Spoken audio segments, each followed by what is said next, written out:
estamos ahora muy contentes en presentar lo JEDI, ¿no? Nuestro grupo de estudio en Derecho de Autor e Industrial de la Universidad Federal de Paraná.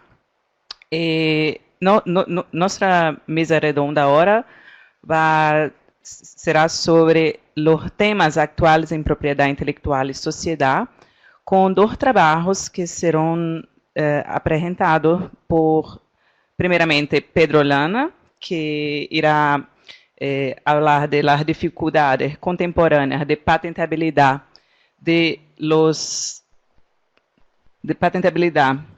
seres vivos em Brasil.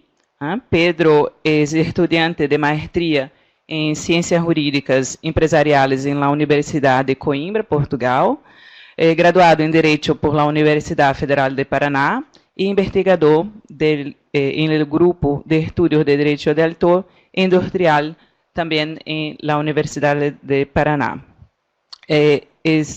Internet Society Youth Ambassador para o Foro de Governança da Internet de 2019. E Rangel, seu trabalho com Magna é sobre a propriedade intelectual no Acordo Comercial Mercosul e União Europeia.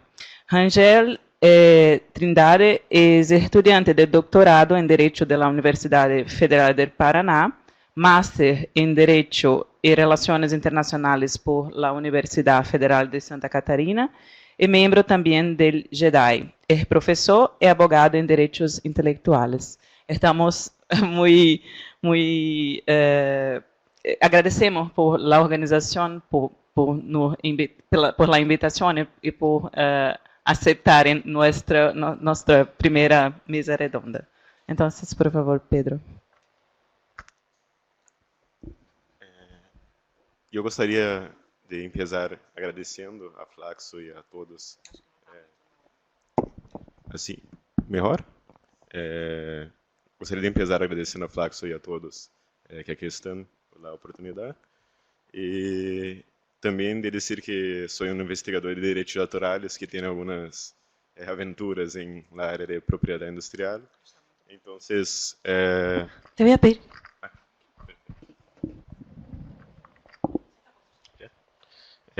Eu sou, na realidade, um investigador de direitos autorais que faz algumas aventuras em propriedade industrial, então tenho pouco de vergonha de falar sobre isto em espaço onde tantas pessoas, tantos expertos no tema de patentes já falaram, mas vou tentar dar minha contribuição.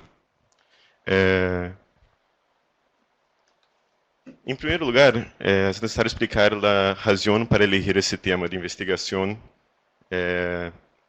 Porque, na primeira observação, o Brasil não é um grande solicitante de patentes em geral, já que temos o pior desempenho entre as 76 principais oficinas de propriedade industrial do mundo.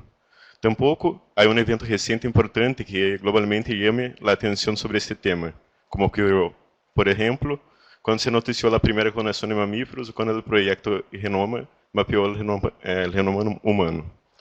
Sin embargo, as patentes dos seres vivos da biotecnologia seguem sendo um objeto de investigação interessante no contexto brasileiro, não só para compreender por que é um regime de patentes de seres vivos muito mais restritivo que a média mundial, junto com a Índia, se não me engano, é um dos países com as maiores restrições para o patenteamento de biotecnologia, mas por outras duas grandes razões. A primeira é a relação das indústrias farmacêuticas e cosméticas com os conhecimentos tradicionais. O problema é mais notório na explotação indevida de corporações que patentam ativos já utilizados por muitos siglos por determinadas culturas tradicionais. Esta é uma importante razão por a qual países megadiversos, que é a definição que se dá para países onde 10% de suas terras concentram 70% da biodiversidade, defendem ou defenderam o mantenimento do requisito de aplicação industrial, limitando a patentabilidade genômica, e também do alto padrão de plena informação na descrição da patente, incluindo a origem do material biológico. E há problemas incluso em relações aparentemente beneficiosas. Podemos pensar na incorporação de cosméticos natura, que ofertam uma recompensa contínua por el conhecimento tradicional obtenido, respeitando as determinações do Convênio sobre a Diversidade Biológica e a medida provisional número 2186, 16 de 2001. Todavia, se transporta, mesmo nessas situações, uma lógica corporativa comercial a grupos que muitas vezes não operam bajo esse tipo de pensamento, criando obstáculo às tradições que permitiram que o conhecimento tenha sobrevivido hasta nossos dias. Pero, principalmente, a segunda, onde enfocarei meu tempo, é a importância do agronegócio e a manipulação de semilhas na economia brasileira. Apesar do baixo número de patentes, o país está atrás apenas dos Estados Unidos no ranking de adoção de biotecnologias agrícolas. Este é mais importante porque a segunda sessão de nosso Superior Tribunal de Justiça, o tribunal mais alto para assuntos não constitucionais, ha julgado um controvertido incidente de assunção de competência tratando de semilhas transgênicas. Esses incidentes significam que o tribunal reconheceu que o caso era tanto uma relevante questão de direito, como ele tinha uma grande repercussão social. As decisões desse tipo de juzgado têm efeito erga omnes e devem ser seguidos imperativamente por todos os tribunais nacionais inferiores. Antes de continuar, é útil descrever os marcos legais para patentear seres vivos no Brasil e lembrar que a legislação brasileira sobre propriedade industrial foi fortemente influenciada pelos Estados Unidos, o que se vê em particular pelas pressões econômicas nos acordos comerciais internacionais. Isso levou a uma tendência para aceitar expansões do sistema de patentes, mesmo que por forma jurisprudencial. Há alguns artigos na apresentação, pero o mais importante é o artigo 18, que determina que não é patentável todos ou parte dos seres vivos, exceto os micro-organismos transgênicos que cumprem com os 3 requisitos previstos no artigo 8º e não simplesmente um descobrimento. O parágrafo único desse artigo também define os micro-organismos transgênicos, está já. E o que se deve notar disso é a baixa precisão do conceito de microorganismo, que possibilita interpretações diversas. Por exemplo, na análise de Lompe, microorganismo pode ser desde células aisladas até proteínas, incluindo genes. E para o tema aqui abordado, todavia vale a pena mencionar que, entre as opções de los TRIPs, Brasil seguiu a alternativa da proteção rui generis de las variedades vegetais, em lugar de las patentes. Dessa maneira, se promulgou a Lei de Cultivares, com controle interno por parte do Serviço Nacional de Proteção de Cultivos e internacionalmente pela União Internacional para a Proteção das Obtenções Vegetais. Há outras leis que influem na matéria, mas são menos importantes para a investigação. Coloquei outras duas, e há também a complementação de alguns decretos, como o Decreto 6.041 de 2017, que estabelece a Política Nacional para o Desenvolvimento da Biotecnologia, e a Resolução número 144 de 2015 da LIMP, que especifica os critérios de patentabilidade da biotecnologia. Em resumo, não há dúvida que os seres vivos podem ser patentados no Brasil, pero uma interpretação literal da lei restringiria essa patentabilidade a los seres de baixa complexidade e com intervenção humana direta em sua composição genética. Sin embargo, com a ajuda de um exemplo de nossos principais tribunais, veremos que na prática não é tão simples. Regressamos aqui ao incidente de assunção de competência número 4, juzgado dentro de um recurso especial, onde se determinou por unanimidade que as limitações, isso foi julgado no início deste mês, 4 de outubro, se não me engano, e se determinou por unanimidade das limitações dos direitos de propriedade intelectual contenidas no artigo 10 da Lei de Cultivares, relativos a reproduções não proibidas por direitos exclusivos, não se podem estender a los titulares de patentes de produtos transgênicos vinculados a variedades vegetais. O caso era uma questão de sindicatos e associações de produtores sobre a cobrança de royalties por Monsanto em algumas situações de replantação, donação e intercâmbio de semilhas de soja transgênica Roundup Ready, que seriam exceções aos direitos de propriedade intelectual da Lei de Cultivares. Sobretudo, isso significa que se determinou o entendimento dos tribunais brasileiros para ordenar que as semilhas, seres multicelulares vivos e complexos, as plantas dessas semilhas, seres multicelulares vivos e complexos, para ser protegidas de maneira indireta por meio de patentes. Essa proteção indireta se produz porque, como sostém na parte relevante da doutrina, a patente para o processo de inserção de genes na planta, isto sim protegido diretamente, também protege o resultado do processo.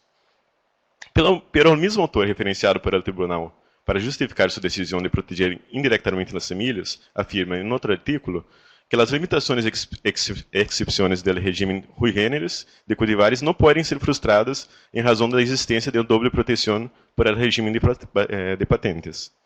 E há uma contradição adicional com a lei de cultivares. Essa lei, em seu artículo 2, assume a proteção exclusiva dos cultivares no Brasil, seguindo o Standard TRIPS e a versão de 1978 do Acordo de la UPOV. A legislação brasileira não trata da compatibilidade entre os dois complexos de regras, e os conflitos legais que surgem podem ocorrer em detrimento da sociedade, como já afirmava Denis Borges Barbosa.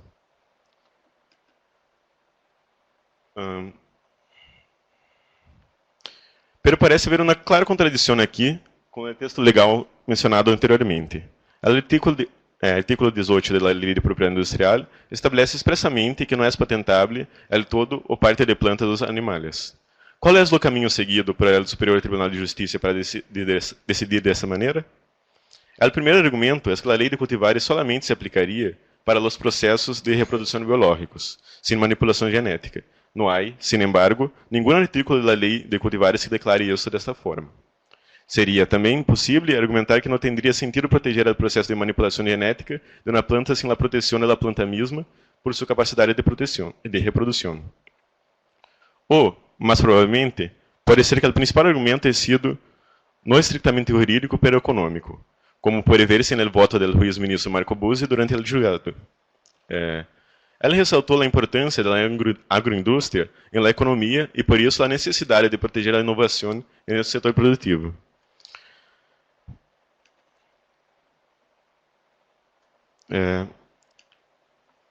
O terceiro argumento encontra alguns obstáculos. Denis Borges Barbosa já assinalou que as patentes de biotecnologia terminaram favorecendo principalmente a grandes grupos industriais multinacionais sobre companhias de biotecnologia específicas e na análise empírica da situação brasileira, com impactos negativos também na transferência de tecnologia e na investigação acadêmica.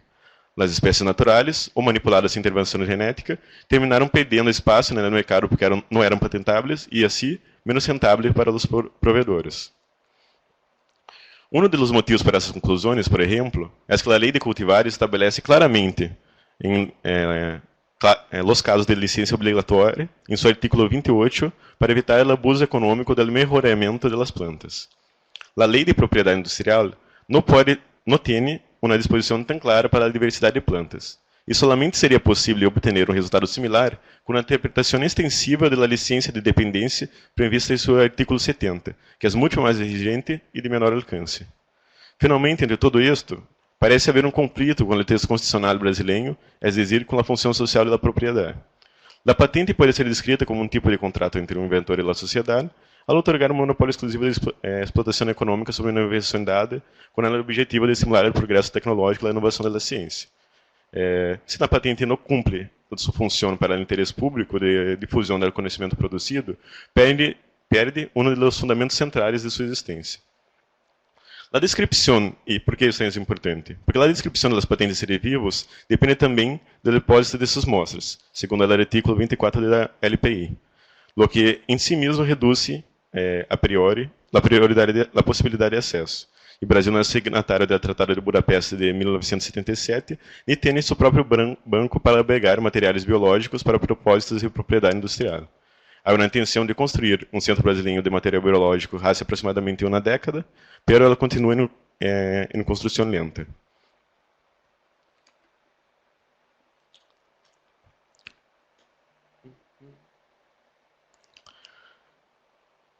Assim, são fortalecidas as dúvidas sobre o equilíbrio entre os benefícios e malefícios privados e públicos em la proteção por meio de patentes das semillas transgênicas, ao menos antes dos marcos legais brasileiros de hoje. Mirando o cenário global, parece que se necessita um tipo de proteção de patentes para evitar que as invenções se registrem somente em outros países que permitem esse procedimento. Mas isso deve ser hacerse bajo a técnica legislativa adequada. A omissão por parte do governo brasileiro em criar políticas e regras claras sobre esta questão torna necessária a intervenção dos tribunais para completar os espaços vazios. Mas essa atuação é, por definição, incompleta e limitada, e a própria STJ declara em sua decisão que está restringido pela legislação existente. A ausência de segurança jurídica e as contradições do texto pedem a reformulação das leis pelos legisladores, em termos um pouco mais claros, como isso a Diretiva 98/44 da União Europeia sobre a proteção jurídica das invenções biotecnológicas, pero, claro, sem simplesmente copiá-lo acriticamente no ordenamento interno, como ha sucedido várias vezes na área de propriedade intelectual, incluso porque as prioridades de eles são diferentes de uns outros nesta área. Em lo mínimo, assim como isso a mencionada diretiva em seus artículos 4, 11 e 12, deve-se aclarar expressamente no texto quando a proteção de patentes é possível para as plantas, o que se passa quando há conflito das leis relevantes, propriedade industrial e cultivares, e os mecanismos que dificultem abusos econômicos por parte dos desenvolvedores de transgênicos. É isto. Muitas graças.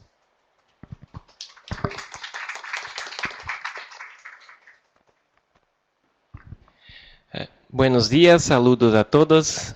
Me llamo Rangel Trindade, ou Rangel Trindade, né? Primeiramente, gratitud a la organización del seminario y por la atención de la profesora Sorterlici y también de la profesora Valentina Delich. Este año, los investigadores del REDAI tienen el evento, oportunidad que es un proceso de construcción colectiva en la academia, profesora. Yo creo que estamos muy contentos de estar acá, ¿sí?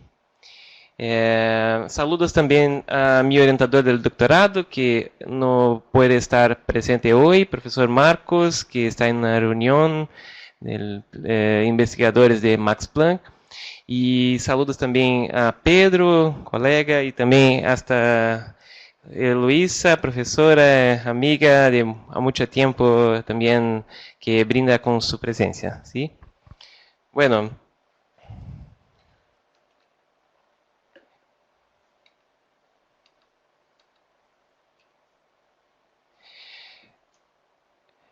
para hoy, nuestra ruta de cómo va a ser el abordaje de la ponencia. Ayer los especialistas hablaron del tema de propiedad intelectual en el Acuerdo Comercial Mercosur-Unión Europea. Entonces, ese asunto ha sido examinado entonces ayer magistralmente. Y yo pensaba por la noche una forma de hablar sin repetir elementos. Muy difícil. Como se ha dicho, tras acordarse los términos del acuerdo de asociación en Mercosur y la Unión Europea, el pasado julio, se da por concluido un proceso negociador iniciado hace 20 años. El resultado, conforme el mandato inicial, es un acuerdo amplio en libre comercio que comprende a los dos procesos de integración recíprocos. En total de aproximadamente 90 millones de dólares, mucho. El acuerdo trae disposiciones en propiedad intelectual. Nosotros sabemos, ayer los especialistas hablaron de eso. Ahora es fundamental observar si hay una ampliación de los derechos de propiedad intelectual y si sus reparaciones pueden entrar en conflicto con las doctrinas jurídicas que expresan y tutelan valores como derechos humanos, la protección del consumidor, la competencia y las leyes de privacidad. En los últimos 30 años o más se ha producido una expansión sin precedentes de la autoridad legal ejercida por titulares de derechos de propiedad intelectual. Expansión que ha sido impulsionada por los gobiernos de los países desarrollados y ahora, al final de esta década, las relaciones comerciales internacionales norte-sur ponen la propiedad intelectual en centro de las discusiones. Es un punto muy importante. Hablando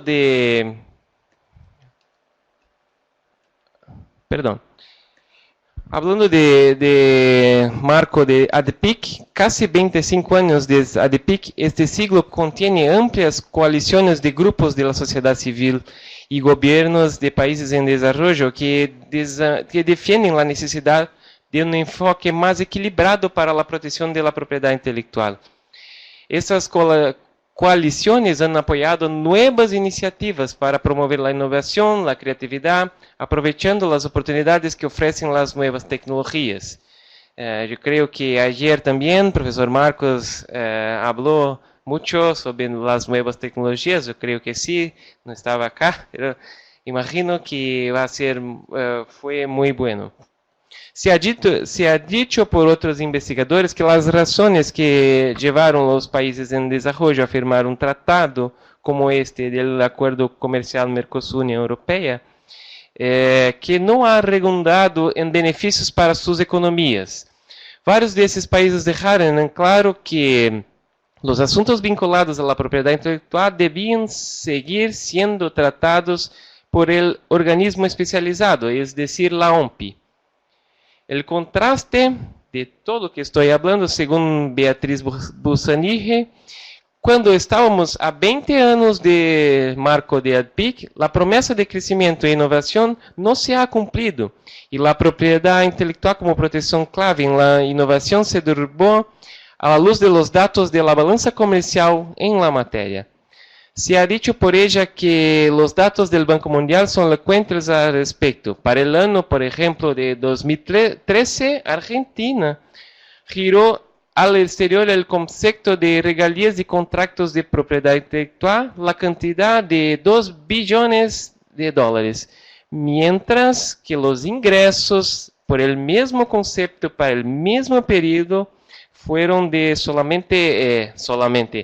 fueron de 160 millones, una gran diferencia. Y hoy, ¿qué vamos a tener en marco del acuerdo para cambiar esta situación?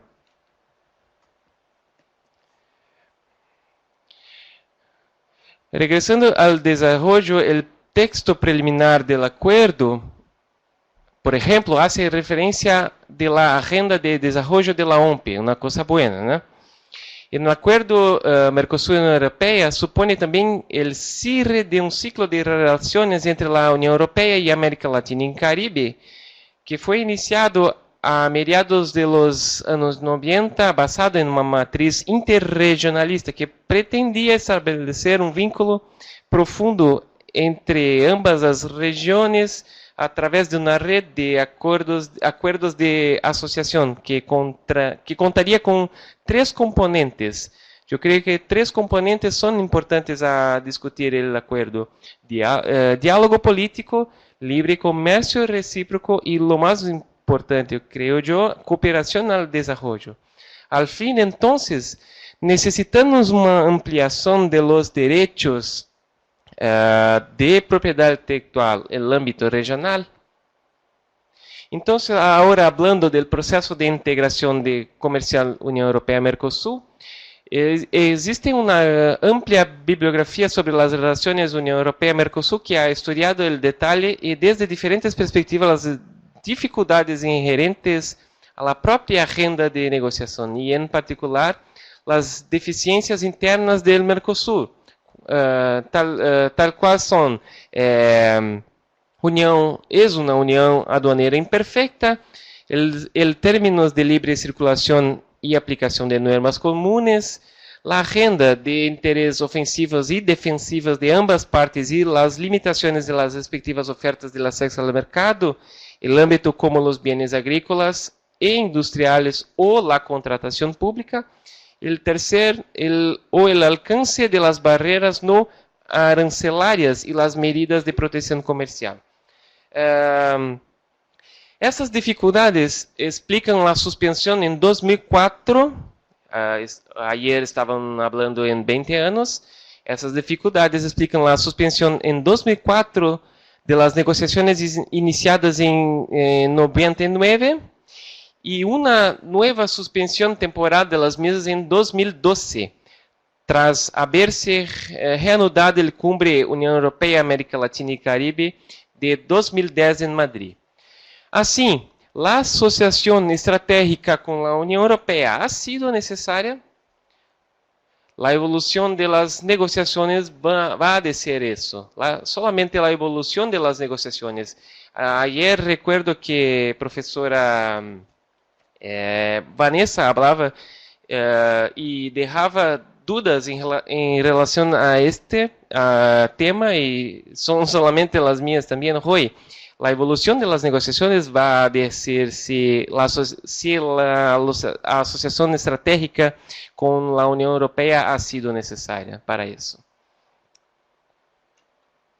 Acá traigo una diapositiva con los temas del acuerdo: agricultura, manufacturas, servicios, facilitación comercial, empresas de propiedad estatal, y también está aclarada como otros temas la protección de los derechos de propiedad intelectual. Yo creo que ayer los especialistas hablaron especificadamente sobre todos esos temas, y hoy el desafío no es repetirlo, ¿sí?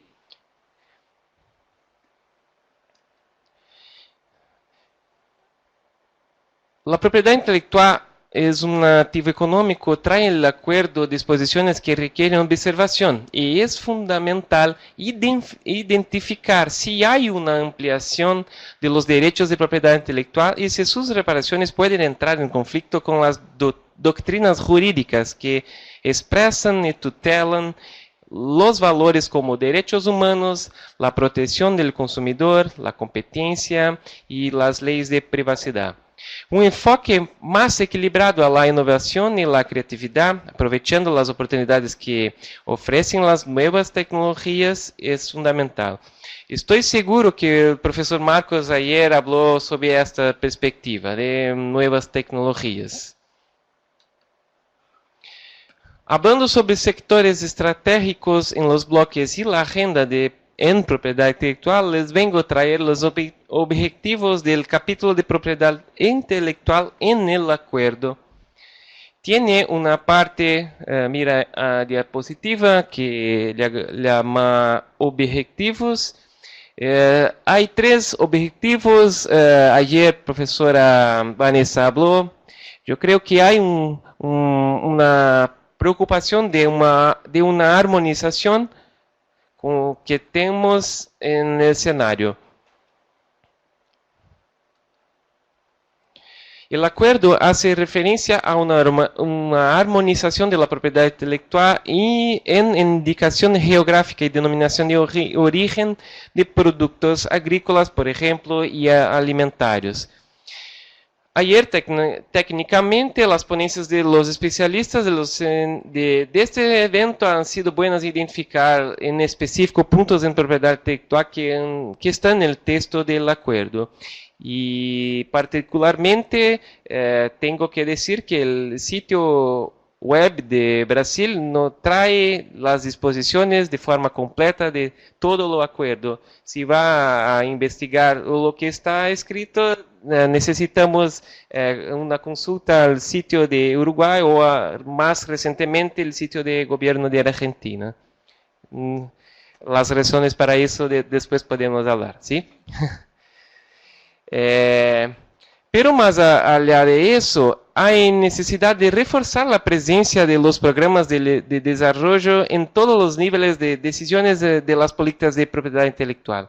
Agregar el texto, el fomento a los esfuerzos de los países en desarrollo para hacer un mayor uso de las flexibilidades, limitaciones y excepciones, que tanto hablamos en todos los nuestros eventos en Brasil, para promover los objetivos de las políticas públicas.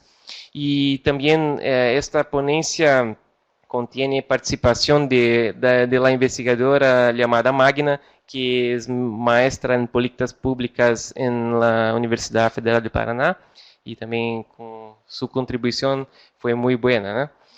Para promover los objetivos entonces de las políticas públicas en áreas como salud, educación, agricultura, alimentación y transferencia, tecnología, debería ser prioridad. Es importante decir que el maximalismo de la propiedad intelectual ni los beneficios de los enfoques más abiertos son adecuadamente comprendidos por los responsables de la mayoría de las políticas o los ciudadanos. Así, la análisis y discusión del texto por los países en desarrollo debe mantener la noción de interés público, distinta a los intereses privados dominantes. Creo que es muy importante. Julieta Zelikovic, que es doctora en Relaciones Internacionales en Argentina, profesora de la Universidad Nacional de Rosario, considera que este acuerdo comercial Mercosur-Unión Europea tiene un contenido estratégico político con efectos distributivos. Es un medio para un fin, al que también propuso designar como un acuerdo de libre comercio profundo o regionalismo del siglo XXI. Es una buena observación. Pero, así, ¿cuál es la agenda en propiedad intelectual de los próximos años? 2020 está ahí, batiendo en la puerta. ¿Cómo los gobiernos en Latinoamérica y la Unión Europea tratarán el futuro del acuerdo? Gobiernos como en Brasil, del presidente Bolsonaro, y ahora aquí en Argentina, Fernández, y las iniciativas de mantener este acuerdo con críticas o sugestiones. Entonces, al fin, tenemos más inquietaciones que certeza. Y el contexto dicho puede cambiar a cualquier momento. Yo creo que es una duda que está en la cabeza de nosotros. Entonces, para hoy es lo que tengo a decirles. Gracias por la atención de todos.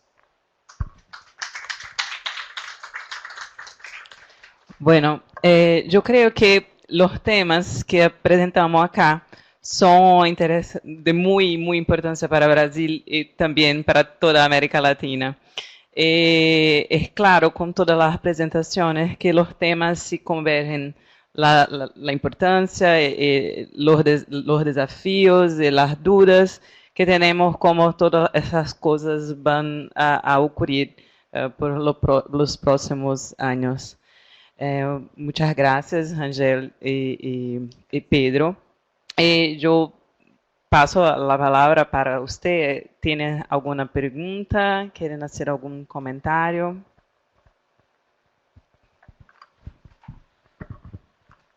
Buen día. En primer lugar, quiero agradecerles a Pedro y a Rangel sus excelentes exposiciones y en un castellano excelente. Así que felicitaciones.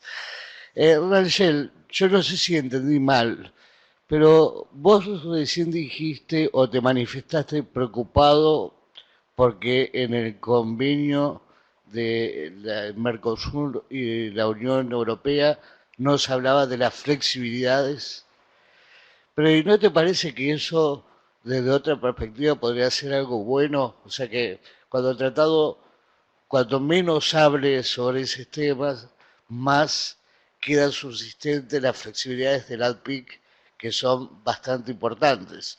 Es decir, los países subdesarrollados, obviamente cuando se discutió el ALPIC, estábamos en contra y tratamos de lograr las mayores ventajas, que luego fueron ratificadas, en lo que la literatura habla de las flexibilidades, gracias también a la interpretación del órgano de solución de disputas, que hizo una interpretación ecuánime en los asuntos presentados en materia de propiedad intelectual, y que a su vez hizo también que los países más importantes como Estados Unidos y Europa abandonaran de alguna manera el ámbito multilateral para firmar tratados de libre comercio más a su conveniencia.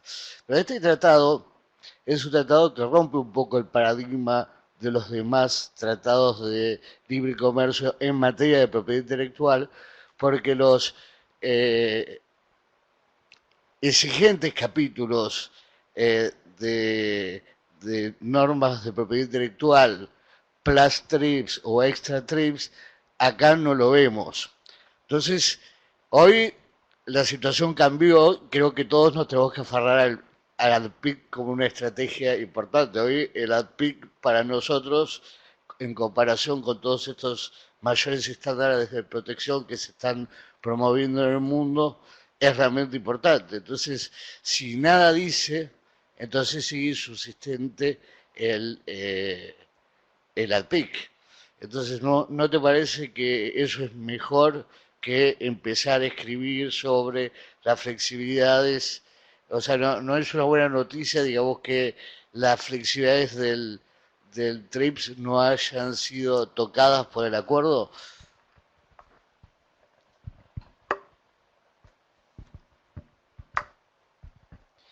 Gracias pela pergunta.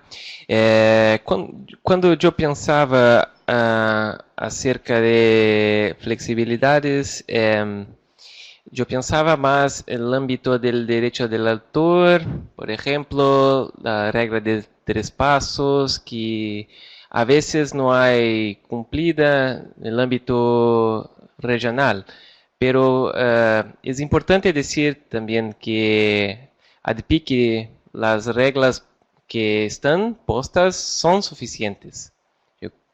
Entonces, hay concordancia con la explanación, ¿sí?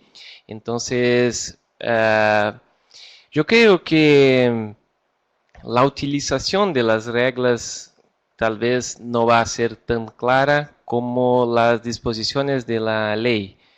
Y por conta de eso, los primeros sectores que manifestaron una observación acerca del acuerdo fueron los sectores de la salud pública.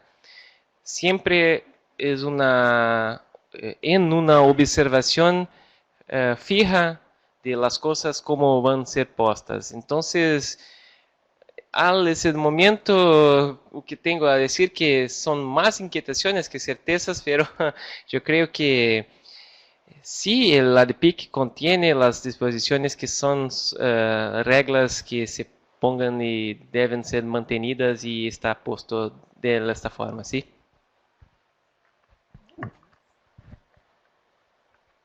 Bueno, no hay más preguntas. Agradecemos de nuevo. Gracias, muchas gracias. Es un placer.